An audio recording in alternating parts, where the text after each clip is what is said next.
আসসালামু আলাইকুম। সবাই কেমন আছেন? আলহামদুলিল্লাহ ভালো। হ্যাঁ, আমরা তো ভালো আছি ইনশাআল্লাহ ভালো। আপনারা কেমন আছেন? হ্যাঁ, আলহামদুলিল্লাহ আমরা ভালো আছি। দর্শকরা ইনশাআল্লাহ ভালো আছে আল্লাহর রহমতে এবং আপনাদের দোয়ায়, তাই না দর্শক? Okay, already you have understood where we are. আমরা একটি তুলা ক্ষেতের মাঠে আছি, সুন্দর একটা তুলা ক্ষেতের মাঠে। আমার সঙ্গে দুজন কৃষক ভাই আছেন। অলরেডি তাদের আমি আরও কিছু ভিডিও করেছি, হয়তো সেগুলো দেখেছেন বা দেখবেন। আর আমার সঙ্গে আছেন অত্যন্ত গুরুত্বপূর্ণ ব্যক্তি, তুলা উন্নয়ন বোর্ডের যারা আর টিম ওয়ার্কে যারা মূল কাজ করে, মূল টিম আমাদের ইউনিট অফিসার প্রতিনিধি, একজন ইউনিট অফিসার মোহাম্মদ আব্দুর রাজ্জাক, বগুড়া জোনের চান্দাগোনা ইউনিটের উনি আছেন। আরেকটি ধনুট ইউনিটেও উনি আছেন ওদের দায়িত্বে। আর আমার সঙ্গে আছেন dynamic officer, cotton development officer Bogura জোনের, কি নাম তোমার বলো? মোসাম্মদ জেমি আক্তার। তো শুনুন, আমি একটু ইউনিট অফিসারকে কিছু প্রশ্ন করি, আপনারাও শুনবেন। তো একটু বলুন, আপনি আপনার এখানে অনেক তো ইয়ে হয়েছে, দেখলাম মাঠের পর মাঠ হয়েছে। এখন আপনি বলেন আপনার গড় প্রতি গাছে বল সংখ্যা কেমন আসছে? আমার এখানে 40-45টা এভারেজ বলই আছে। তাই? তারপরে এখন কিছু বল তোলা হয়েছে। আমাদের প্রথম বৃষ্টির কারণে আমাদের দুইবার যে শেডিংটা হচ্ছে, তারপরে গাছটা একটু লম্বা হয়েছে। আমরা প্রথম দিকে খুব একটু চিন্তিতই ছিলাম যে এবছর হয়তো ফলন কমে যাবে, বল কম হবে। কিন্তু পরবর্তীতে আমরা রিকভারি সারের ডোজ দিয়েছি, আমরা ফুলিয়ার স্প্রে দিয়েছি। দেওয়ার পরে আমরা পরবর্তীতে গাছ প্রতি আবার 40-45টার উপরে আমরা বলকে আমরা বিরূপ আবহাওয়ার সঙ্গে আপনারা ফাইট করে তুলার এই ফলনটাকে আপনারা আবার ফিরিয়ে নিয়ে এসেছেন। Thank you very much.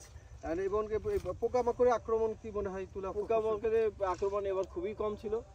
আমরা জেসিদের যে একটু আক্রমণ হয়েছে, আমরা পরপর কয়েকটা স্প্রে দেওয়ার পরে 2টা স্প্রে 3-4টা স্প্রে আমাদের লাগছে মোট ইয়েতে। তো যার জন্য আমাদের কোনো প্লটে জেসিড নাই। এখানে মনে হয় আপনি অলরেডি উঠে ফেলেছেন। এখানে আমরা আমাদের 20%-25% এর উপরে আমাদের হারভেস্ট হয়েছে, তার উপরেও হয়েছে আর কি। এই যে 50% এর মতো হয়েছে, প্রায় 50% এর কাছাকাছি চলে গেছে।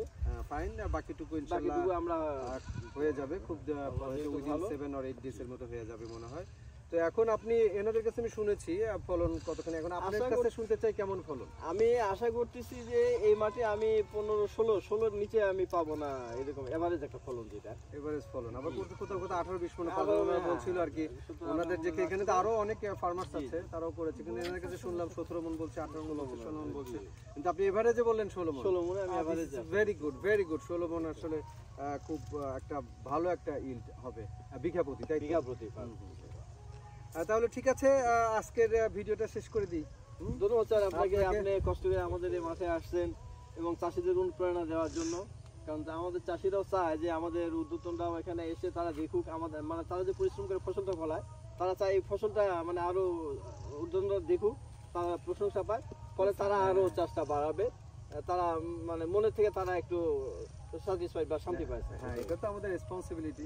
হ্যাঁ, এটা কৃষকরা আমাদের প্রাণ। এজন্য স্যার আপনাদের ধন্যবাদ স্যার। হ্যাঁ হ্যাঁ, থ্যাংক ইউ ভেরি মাচ। ওকে দর্শক ভাই, থ্যাংক ইউ ভেরি মাচ। আসসালামু আলাইকুম।